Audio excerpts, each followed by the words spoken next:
Pinalawig pa ni Senador Christopher Bongo sa pamamagitan ng kanyang team ang mga pamilyang nabiktima ng sunog sa Malabon at Navotas noong Huwebes, June 4, 26.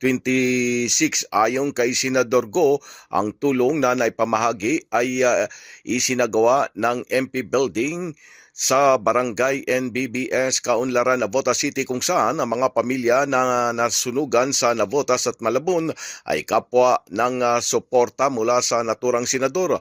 Bago ang pamamahagi ng tulong ay nakipag-ugnayan muna ang team ni Senador Go sa mga local official ng naturang mga lungsod upang ma-assess ang sitwasyon sa ground at magkaroon ng magandang unawaan sa pangangailangan ng mga apektadong mga residente.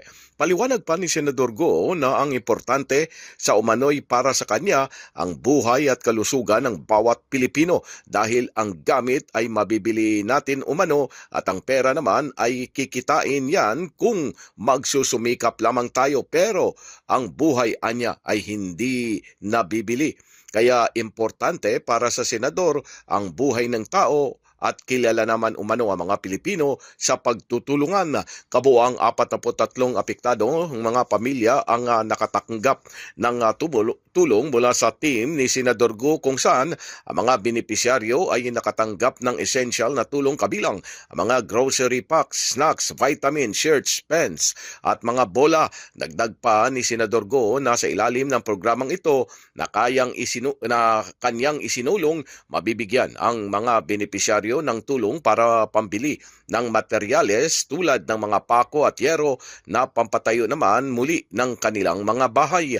Maliban pa sa mga agarang tulong, iginit ni Senador Go ang kahalagahan ng long-term disaster preparedness and response, kung saan ipinunto ng senador ang kanyang papel bilang principal author at co-sponsor ng Republic Act No. 12076 na mas kilala bilang Ligtas Pinoy Center Act, kung saan ay mandato nito na magtatayong permanenteng disaster resilient evacuation centers sa lahat ng lungsod at munisipalidad sa buong bansa.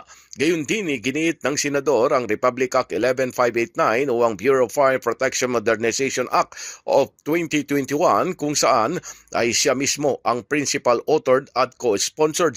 Layo ng naturang batas na palalakasin ang kapabilidad ng mga pamatay sunog sa pamamagitan ng kanilang mga modernong kagamitan, improved training at enhanced institutional support.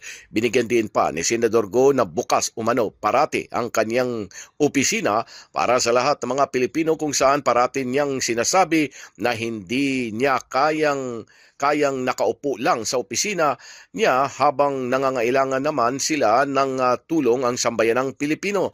Tawagin lamang umano siyang Kuya Bong at magsiserbisyo siya sa abot ng kanyang makakaya dahil bisyo niya ang magserbisyo at naniniwala siya na ang serbisyo sa tao ay serbisyo sa Diyos. Pilipinas, mula sa Senado, Silvestre Rambulabay, Radyo Kayo Manggi.